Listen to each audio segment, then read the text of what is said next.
Es el subsecretario de Niñez y Adolescencia. Bueno, para hablar de un tema que justamente tenemos conocimiento hoy, él es Guillermo Castelú, y que se trata de un informe que ha presentado justamente la Subsecretaría de Niñez y Adolescencia que da cuenta de un número que ciertamente nos ha sorprendido y gratamente. 270 niños, niñas y adolescentes que han sido puestos, digamos, en refugio, digamos, separados de sus familias por haber sido víctimas de casos de abuso sexual.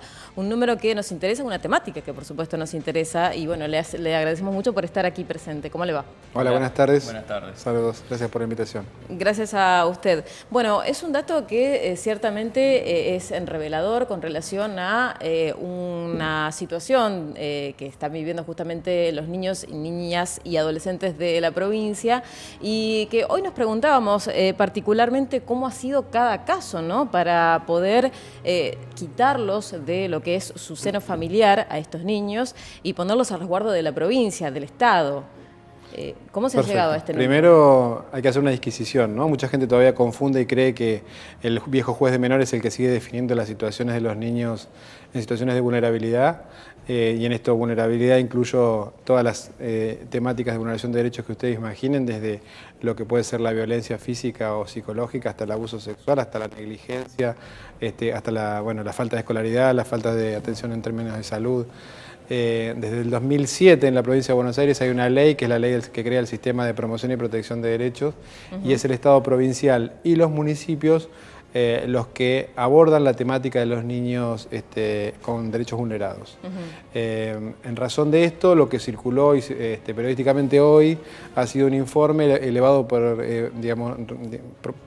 publicado por el Registro Estadístico Unificado de Niñez y Adolescencia, el REUNA, que es un registro provincial que se nutre de todas las intervenciones de los municipios de la provincia, en donde claramente como autoridad de aplicación de esta ley nosotros tenemos la facultad de separar a los niños de sus cuidados parentales cuando sus propios padres o guardadores o tutores son los que vulneran sus derechos. En este caso, el abuso sexual infantil, que claramente es uno de los derechos vulnerados más aberrantes, se llevó en el marco de este año, ¿no?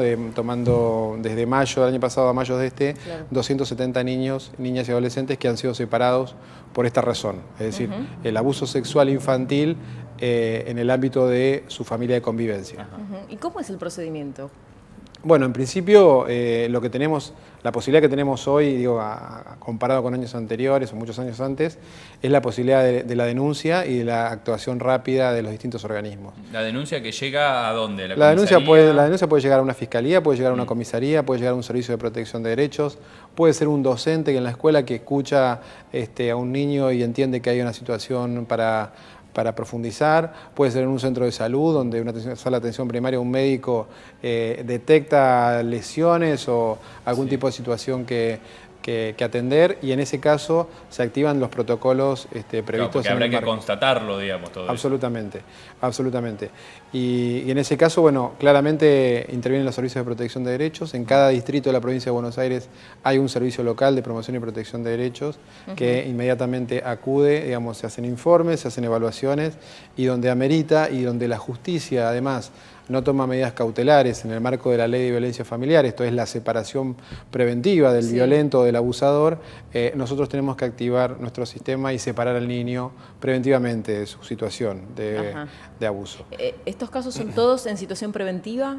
A ver, nuestra actuación siempre es preventiva en el sentido estricto de la palabra, quiere decir, no hay una capacidad sancionatoria sobre el abusador. Claro, sí. Entonces nosotros tenemos que, con los elementos que relevamos y recabamos, tomar una decisión que obviamente tiene un plazo, que es lo que es la medida de abrigo, la medida de protección especial. La medida de abrigo, hoy con la nueva ley reformada, a partir de la modificación de la ley de procedimiento de adopción, es de 180 días, un plazo máximo de 180 días. Para después reubicar a ese chico, trabajar mientras tanto con él. Trabajamos con él y con su familia en esta situación. Por ahí, para ser claros, en la situación de abuso no siempre implica la penetración carnal. Esto tiene que ver con cualquier tipo de situación de abuso, con lo cual hay que despejar un montón de situaciones donde el niño claramente es protagonista de su propio testimonio.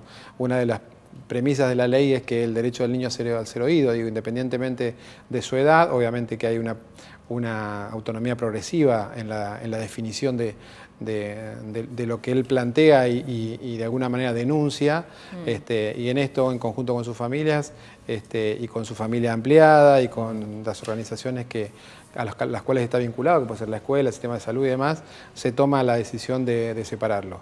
En muchos casos, y en la mayoría de los casos, tiene que ver con el abusador, que como perfil es hombre, es la pareja de la madre, y en donde hay una situación en el marco del hogar de muy difícil reconocimiento por parte de la madre, ya sea por cuestiones económicas o de dependencia emocional, para entender que bueno, digamos, su pareja está teniendo este tipo de actitudes con algunos de sus hijos. En el caso de que sea algún otro miembro de la familia y que no conviva con el menor, también existe la posibilidad de separarlo. Este número de 270 incluye y engloba a todos. Digamos, mientras, digamos, si la situación está apañada en el marco del hogar, esta es una decisión que se toma, en principio.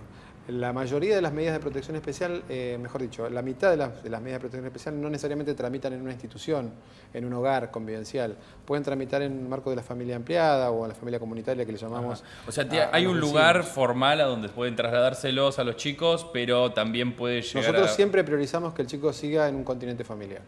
Esto implica que tiene que haber una familia ampliada que lo pueda recibir y que lo podamos monitorear y hacer un seguimiento, pero si eventualmente eso no ocurre, nosotros tenemos instituciones donde los chicos... Ahora, Castelú, ¿usted ya tenía algún dato previo de esto, más allá de este último año, lo que ha sido? O sea, ¿había datos previos en la Secretaría? Porque me parece que 270 es un número alto, ¿no? Es un número alto, sí, digamos, todas las situaciones con las que se trabaja cuando se separa un niño de su familia son situaciones graves. En la provincia de Buenos Aires hay anualmente 2.300, entre 2.300 y 2.400 medidas de protección especial o abrigo, ¿no? Datos tomados desde el 2010, que cuando empezamos a medir con el registro, que fue el año de creación. 270 es un número importante, pero no es la mayoría. La mayoría de las situaciones por las cuales un niño es separado de su familia tiene que ver con la violencia, que incluye el abuso. El abuso es un delito penal además, y que básicamente son 4 variables. El abuso sexual infantil, que está en el orden del 20% de las intervenciones de violencia. La violencia física, que básicamente se lleva casi el 40%.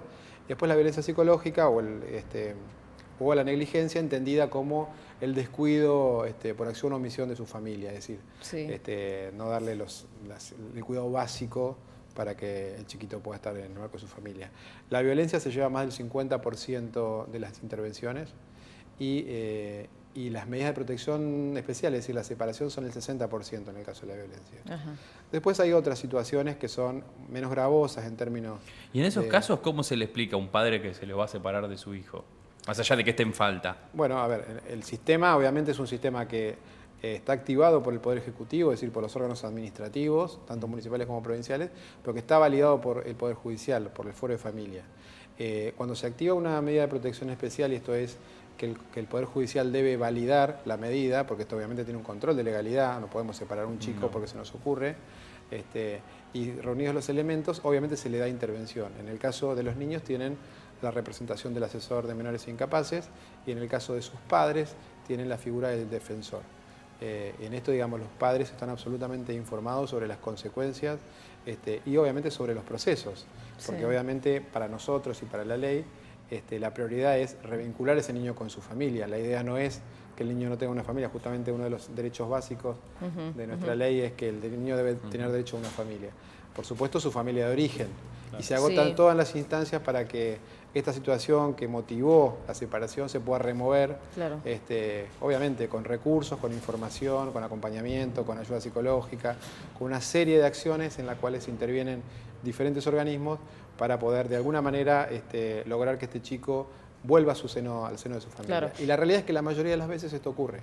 Los chicos vuelven a sus familias. Usted está hablando de un trabajo sobre el chico que ha sido separado y también sobre la familia, ¿verdad? Absolutamente. Claro. No se puede entender el trabajo de un niño si no es con su familia. Y está la posibilidad también de incluir en ese trabajo quizás el riesgo de que algún otro hermano esté padeciendo una situación similar, digamos, ¿eso lo evalúan? Por supuesto. La mayoría de las situaciones de abuso se da en los grupos de hermanos. Es decir, no necesariamente es solamente uno, aunque suele pasar, a veces ocurre. Digo que en general, por eso hay muchos chicos, grupos de hermanos conviviendo claro. con otras familias o en instituciones. Claro, claro. Bien, bien. Bien, subsecretario, le agradecemos muchísimo por estar aquí. Gracias y por venir. por presentarnos toda esta información. Y bueno, por supuesto vamos a continuar con este tema, tratándolo y será bienvenido. Muchas gracias por el espacio. Hasta luego.